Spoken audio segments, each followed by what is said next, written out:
राजीव माता की जय।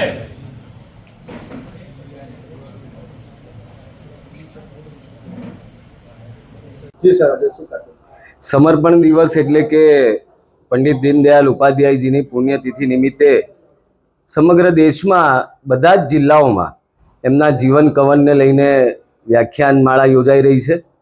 આજે એ જ ક્રમમાં અમારા પ્રદેશ અધ્યક્ષ આદરણીય જગદીશભાઈ વિશ્વકર્મા સાહેબના નેતૃત્વમાં દરેક જિલ્લામાં એમના જીવન કવન ઉપર આ પ્રકારનો કાર્યક્રમ યોજાઈ રહ્યો છે। ત્યારે ખેડા જિલ્લામાં અમારા અધ્યક્ષ નૈનાબેનના નેતૃત્વમાં કાર્યક્રમ યોજાઈ ગયો અને એ કાર્યક્રમમાં વક્તા તરીકે પંડિત દીનદયાલ ઉપાધ્યાયજીના જીવન વિશે મારા વિચારો મેં કાર્યકર્તા સમક્ષ રજૂ કર્યા।